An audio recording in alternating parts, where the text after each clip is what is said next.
বন্ধুরা, আজ যেভাবে আমি কচুর শাক তোমাদের রান্না করে দেখাবো, তোমরা এভাবে অবশ্যই একবার রান্না করো, দেখবে খুব ভালো লাগবে খেতে। আর খুব অল্প সময়ে খুব সহজেই রান্না হয়ে যাবে। তো চলো কি করে আমি খুব সহজেই কম সময়ে কোনো বাটা ছাড়াই কি সুন্দর করে কচুর শাকটা রান্না করি সেটাই তোমাদের দেখাবো। তো সবার প্রথম এই যে এগুলো আছে, এগুলোকে আমি সুন্দর করে ছাড়িয়ে নেবো, ছাড়িয়ে ধুয়ে পরিষ্কার করে নেব। আর এটা ছাড়ানোর আগে হাতে একটু তেল দিতে হবে, তাহলে হাতে দাগ হবে না, নাহলে হাতে যে কালো কালো দাগ হয়ে যায়। আবার অনেকের কুটকুট করে, চুলকায়। একটু তেল দিয়ে নিলে আর কুটকুটো করবে না, আর চুলকাবেও না। আর যে কালো কালো দাগ হয়ে যায় সেটাও হবে না। বন্ধুরা দেখো, যেহেতু ইলিশ মাছের গন্ধ পেয়েছে, অমনি এসে আমার বন্ধুরা হাজির। এবার আমি তো ঢাকা দিয়ে রেখে এসেছি, জানি ওরা আসবে ঠিক, তার জন্যই ঢাকা দিয়ে রেখে এসেছি। আহ আহ আহ আহ আহ আহ ওইখানে একটা রয়েছে, ওইদিকে দুটো চলে এসছে। ওরা যেমনই গন্ধ পেয়েছে মাছের, ঠিক চলে এসেছে। চলে এসো, একটু একটু করে এগিয়ে এসো। ওই দেখো ঝাঁপিয়ে গেছে, পেছনে ও ঝাঁপিয়ে গেছে, দেখ নিচে ঝাঁপিয়ে গেছে। ও মা, ওইটাকে দেখ কি মিষ্টি। ও মা, ও মা, মা গো, দেখো দেখো দেখো, কি সুন্দর, কি সুন্দর। ও মা বলছে কি সুন্দর করে গন্ধ পেয়েছে, অমনি চলে এসেছে। একটা ছবি নে, একটা ছবি নে, ওকে নিয়ে আমাকে একটা ছবি নে। দেখো আমি কাটছি, আর ও কিভাবে ঘুরু ঘুরু ঘুরু ঘুরু করছে, দেখো কি সুন্দর করে।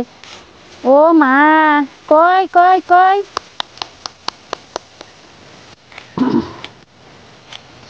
এত গরম দিয়েছে সত্যি। তো দেখো এইভাবে করে সবগুলোই আমি কেটে রেডি করে নেব।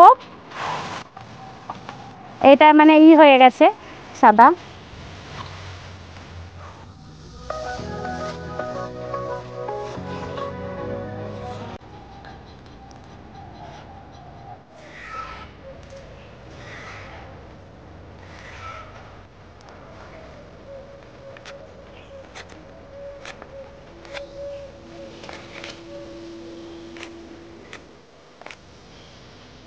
এই যা, যা ওইদিকে যা, মা দুষ্টামি, যাও ওইদিকে যাও।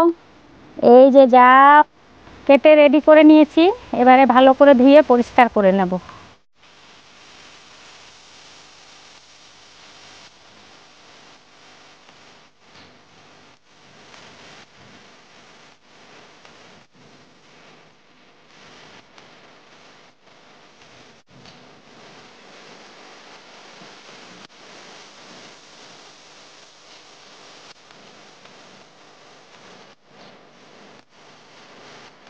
ধরিয়েছি, কড়াই বসিয়ে দেব। কাঠটা বেশি উঁচু হয়ে গেছে, বেশ এবারে ঠিক আছে, একটা পিঁপড়ে। এবারে কড়াইয়ে একটু জল দিয়ে দেব, দিয়ে কেটে রাখা কচুর ডাঁটাগুলো দিয়ে দেব।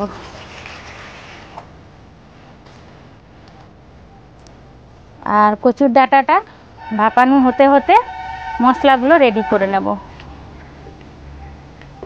ওই দেখ আবার চলে এসেছে।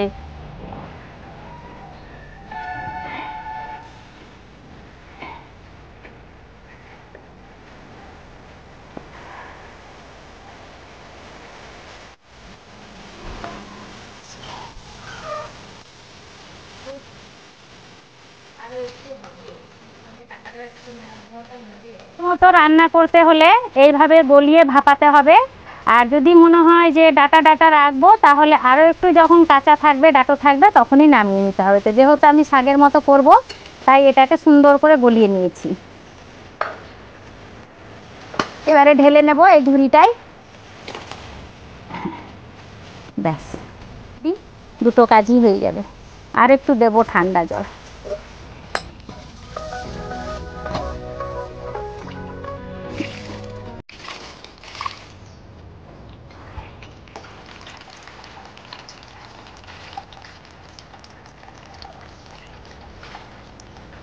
তাই গরম হয়ে গেছে। এবার মাছের মাথায় নুন হলুদ মাখিয়ে নিয়েছি, এবারে ভেজে নেব একে একে। এবার ছেড়ে দিই।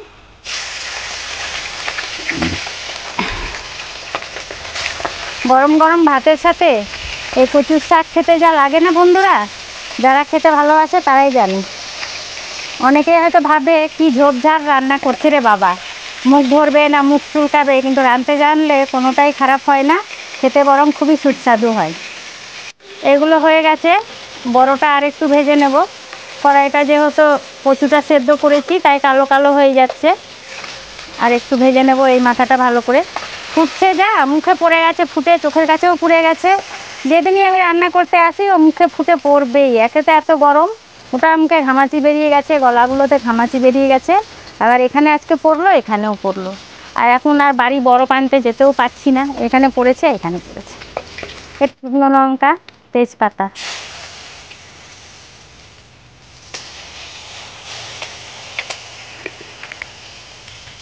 পাঁচ ফোড়ন,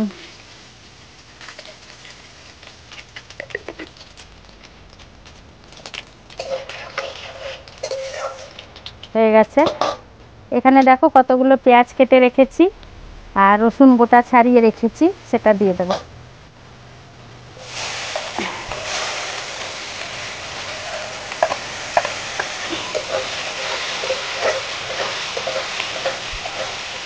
লঙ্কা কেটে রেখেছি, দিয়ে দেবো। হাফ হাফ করে রেখেছি, এটা আবার পরে দেবো, যেহেতু এটা একটু ঝাল ঝালই হয় খেতে, তাই দেবো। এখানে আছে ধনে গুঁড়ো, জিরে গুঁড়ো আর লঙ্কা গুঁড়ো, দিয়ে দেবো। একটু জল দেবো কষানোর জন্য। এবারে লবণ হলুদটাও স্বাদ মতো দিয়ে দেবো।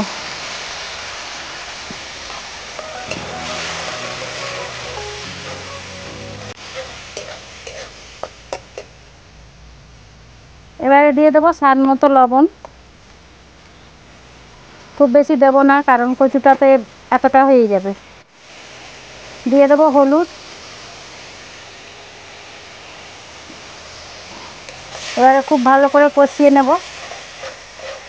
এটাতে আদা, জিরে, পেঁয়াজ, রসুন বেটেও দেয়া যায়, তো এর আগে তো আমি বাটা রেসিপি তোমাদের সাথে শেয়ার করেছি, তার জন্য আজ একদম বাটাবাটির কোনো ব্যাপার নেই।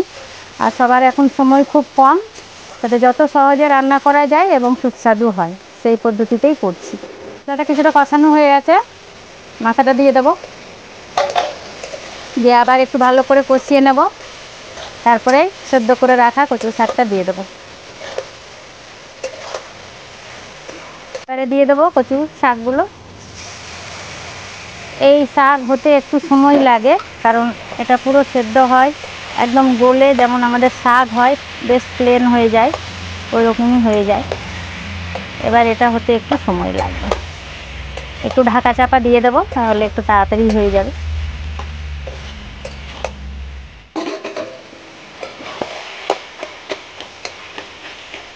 কালারটা দেখেই বোঝা যাচ্ছে কেমন হবে খেতে।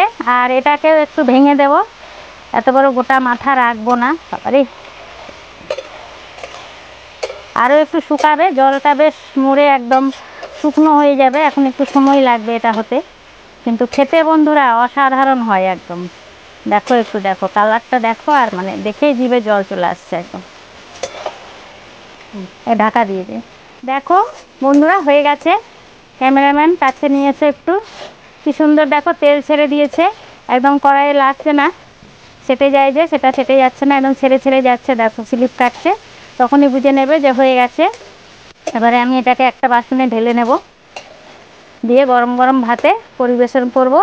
আর বাড়িতে রয়েছে ইলিশ ভাপা সর্ষে দিয়ে আমড়ার টক, এখন যেহেতু নতুন টক আমড়া উঠেছে, কচি আমরা দেশি এটা টক করবো বন্ধুরা, আমরা না বলে চামড়া বলে দিয়েছি, আমি একটু আদা আদাই বলি। তো এবারে যাই হোক ঢেলে নিই আমি শাকটা।